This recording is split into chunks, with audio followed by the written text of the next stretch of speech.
बिलासपुर गांव में सतीश नाम का एक दूध वाला रहता है। वो बहुत ही ईमानदार और शरीफ था। उसके पड़ोस में ही उसका छोटा भाई राजेंद्र रहता था। वो भी दूध बेचने का ही काम करता था। राजेंद्र स्वभाव से बहुत ही तेज तर्रार और शातिर था। पता नहीं पिताजी को क्या सूझा जो ये गाय सतीश को दे दी। अगर वो ऐसा ना करता तो इस पूरे गांव में इकलौता दूध वाला मैं ही होता। सतीश बहुत अच्छा इंसान था। दिल लगाकर काम किया करता था और अपने परिवार के साथ खुश रहता था। वहीं राजेंद्र हमेशा गुस्सैल, अशांत और दूसरों का बुरा सोचने वाला इंसान था। अरे राजेंद्र, आ गए दूध बेचकर? हाँ भैया, आ तो गया। आपके सामने ही खड़ा हूँ, दिखता नहीं क्या आपको? क्यों हमेशा इतना गुस्से में रहता है? कभी शांति से भी बात कर लिया कर। मुझे नहीं आता शांति से बात करना। अब मैं चलता हूँ, आज मुन्नी के स्कूल में बुलाया मुझे। अच्छा ठीक है ठीक है। राजेंद्र अपने बड़े भाई सतीश को बिल्कुल भी पसंद नहीं करता था। हमेशा बाबूजी सतीश भैया की बढ़ाई किया करते थे और हर बार उन्हीं का पक्ष लिया करते थे। न जाने कौन सी बात है ऐसी इनमें, मुझे तो कुछ भी खास नहीं लगता। सतीश अपनी पत्नी नीतू और 2 बच्चों के साथ खुशी खुशी अपना जीवन यापन करता था। सतीश का सुखी और शांत जीवन राजेंद्र से देखा नहीं जाता था। आ गए अफरा तफरी करके? कहाँ थे सुबह से? तुम्हें इससे क्या मतलब? मैं कहीं भी घूमूं, घर पहुंचा नहीं कि कान खाना शुरू कर दिया। देखिए जी, मुझसे तो आप ऐसे उखड़े हुए स्वर में बात ना ही कीजिए तो बेहतर होगा। कह देती हूँ। हाँ, तुम मेरा दिमाग खाना बंद करोगी तभी तो मैं शांत हो पाऊंगा। आपसे तो बात ही करना बेकार है। अब मैं सीधे मुद्दे की बात पर आती हूँ। अब हमारे बच्चे बड़े होते जा रहे हैं, उनका खर्चा बढ़ता जा रहा है, लेकिन तुम्हारी आमदनी है कि अभी भी उतनी की उतनी ही है। ऐसे घर नहीं चलने वाला। तो अब क्या चाहती हो? डाका डालूं? चोरी करूं? अरे डाका डालने के लिए कौन कह रहा है? मैं तो बस ये कह रही हूँ कि दूध बेचने से काम नहीं चलेगा। साथ में सतीश जेठ जी की तरह खेतीबाड़ी का काम भी किया करो। इस कड़ी धूप में मुझसे नहीं होती खेतीबाड़ी। धूप का काम करके बीमार पड़ना है क्या? सतीश भाई साहब को देखिए, वो तो आपसे बड़े हैं, फिर भी कितने मेहनती हैं। तो फिर आप भी उनके जैसा बनने की कोशिश क्यों नहीं करते? वो तो दोनों सगे भाई, लेकिन फिर भी कितना अंतर है दोनों में। बस तुम्हारे मुंह से ही ये सुनना बाकी रह गया था। बाकी सब तो उस सतीश की तारीफ करते नहीं थकते, जो अब तुम भी उसके गुणगान कर रही हो। अगर इतने ही अच्छे लगते हैं तो तुम भी चले जाओ उनके पास। ये कैसी बातें कर रहे हैं आप? कुछ भी ना सोचते हैं ना समझते हैं, जो भी मन में आता है बोल देते हैं। जाइए, मुझे नहीं करनी आपसे बात। न जाने क्या देख लिया इस पूर्वी ने उस सतीश भाई साहब ने। अब कुछ ना कुछ तो सोचना ही पड़ेगा। राजेंद्र सारी रात बैठकर अपनी आमदनी बढ़ाने के बारे में सोचता रहता है। कैसे अपनी आमदनी को बढ़ाया जाए जिसमें समय भी ज्यादा न लगे और आमदनी भी हो जाए। फिर उसके मन में चोरी का विचार आता है। चोरी? हाँ, ये तो अच्छा आइडिया है। कल जब लोगों के घरों में दूध देने जाऊंगा तो सबके यहाँ से थोड़ा थोड़ा कुछ चुरा लूंगा। अगले दिन सवेरे दूध निकालने के बाद जैसे ही राजेंद्र ग्राहकों के घरों में देने जाता है, तो वो हर किसी के यहाँ से छोटा मोटा सामान चुपके से उठा लेता और बाजार में जाकर बेच आता। सिर्फ 300 रुपए? इस काम से कुछ खास लाभ नहीं हो रहा, कुछ और तरकीब सोचनी पड़ेगी। एक दिन जब राजेंद्र दूध बेचकर वापस आ रहा होता है, तभी उसकी नजर सतीश पर पड़ती है। मुखिया उससे दूध लेते हुए कह रहा था, वाह भाई वाह, तुम बहुत अच्छा दूध देते हो।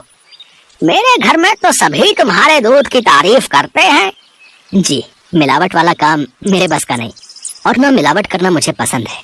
बाकी मेरी गाय तो है ही, बस यूं समझ लीजिए कि बाबूजी का आशीर्वाद है हम पर। बात तुम्हारी बिल्कुल सही है। अच्छा, अब मैं चलता हूँ, कल भी मेरे लिए 2 किलो दूध बचा कर रखना। जी जी बिल्कुल।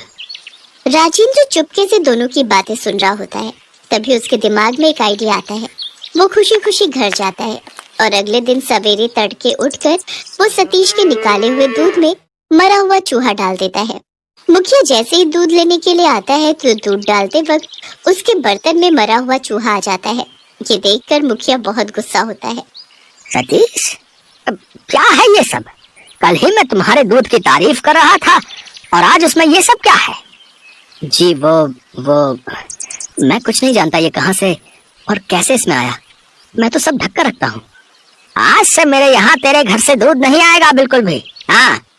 ऐसे ही राजेंद्र कभी सतीश के दूध में से आधा दूध निकाल लेता और बाकी बचे हुए दूध में पानी की मात्रा अधिक डाल देता और ऊपर से उसमें मक्खी, चूहा, मेंढक डाल देता, जिससे कि सतीश के ग्राहक घटने लगे और राजेंद्र के बढ़ने। राजेंद्र पहले तो अपना दूध बेच कर आता और फिर सतीश के चुराए हुए दूध को बाजार में बेच आता और खूब मुनाफा कमाता। वैसे तो मैंने उसके काफी ग्राहक कम कर दिए, लेकिन अब मुझे कुछ और भी सोचना होगा, जिससे कि उसके बचे हुए ग्राहक भी मेरे पास ही आए। अब तो मेरे पास एक ही उपाय है और मैं उसे भी करूंगा। मेरा ये उपाय काम कर गया तो फिर इस गांव में इकलौता मैं ही दूध बेचने वाला हूँगा और सभी ग्राहक मेरे पास ही आएंगे। फिर तो मेरी चांदी ही चांदी। अगले दिन सुबह जल्दी उठकर राजेंद्र सतीश के दूध में जहर डालकर आ जाता है। इस बात से अनजान सतीश सभी ग्राहकों को दूध बांटने जाता है, जिसे पीते ही कुछ की मृत्यु हो जाती है तो कुछ अस्पताल में भर्ती हो जाते हैं। सभी उसके घर के बाहर जाकर हंगामा करने लगते हैं और उसके घर पर जोर जोर से पत्थर मारने लगते हैं। अरे रुको भाई, क्या हुआ? ये सब क्या हो रहा है?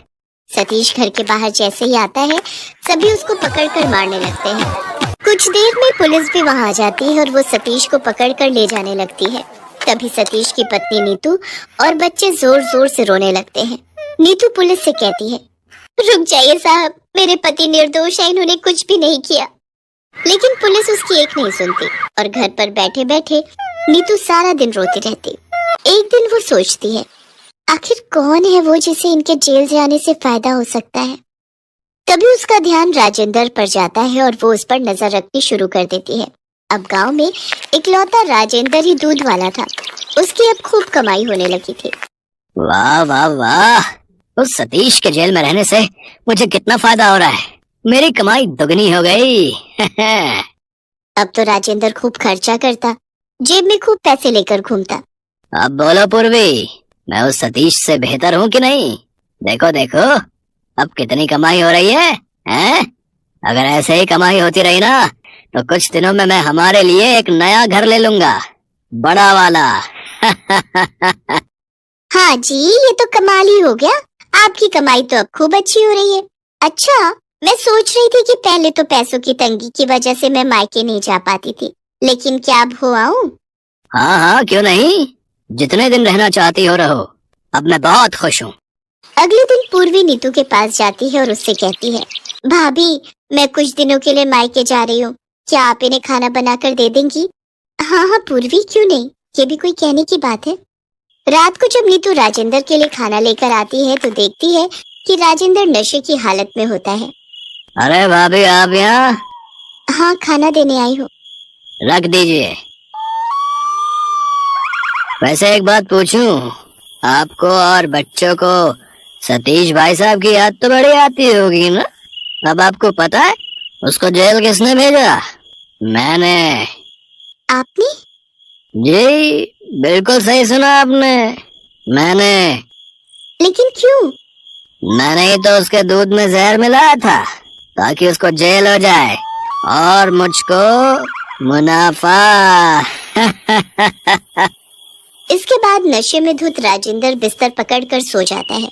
नीतू घर में छानबीन शुरू करती है, तभी उसकी नजर जहर की शीशी पर पड़ती है। इसका मतलब राजेंद्र ने ही जहर मिलाया था। अभी तो इसने नशे की हालत में सच उगल दिया, लेकिन सवेरा होते ही ये गांव वालों के सामने मुकर जाएगा। मुझे सबूत के तौर पर उस आदमी को ढूंढना होगा जो इस गांव में जहर बेचता है। अगले दिन नीतू उस आदमी से मिलती है जो जहर बेचता था। फिर सभी गांव वालों को साथ लेकर सीधा मुखिया जी के पास जाती है। राजेंद्र भी वहाँ होता है। लेकिन किसने फंसाया उसे? मेरे पति को फंसाने वाला कोई और नहीं बल्कि ये राजेंद्र है। पर ये तो सतीश का छोटा भाई है, वो ऐसा क्यों करेगा भाई? आइए भाई साहब, आगे आइए और बताइए, ये जहर की शीशी आपसे किसने ली थी? जी, ये जहर मुझसे राजेंद्र जी ने लिया था। जिस दिन राजेंद्र ने ये जहर लिया था उसके अगले दिन ही ये घटना घटी थी। राजेंद्र क्या कह रही है नीतू? क्या ये सब सच है? मुझे माफ कर दीजिए मुखिया जी, ज्यादा पैसों के लालच में मैंने ये सब किया ताकि मेरी कमाई अच्छी हो जाए। अभी के अभी राजेंद्र को जेल भेजा जाए भाई, है? और सतीश को छुड़वाकर इज्जत के साथ गांव वापस लाया जाए। और आज के बाद इस गांव में कोई भी जहर नहीं बेचेगा। अगर कोई ऐसा करता पाया गया तो उसे दंड दिया जाएगा। राजेंद्र को गिरफ्तार कर लिया जाता है और सतीश को इज्जत के साथ गांव में वापस लाया जाता है।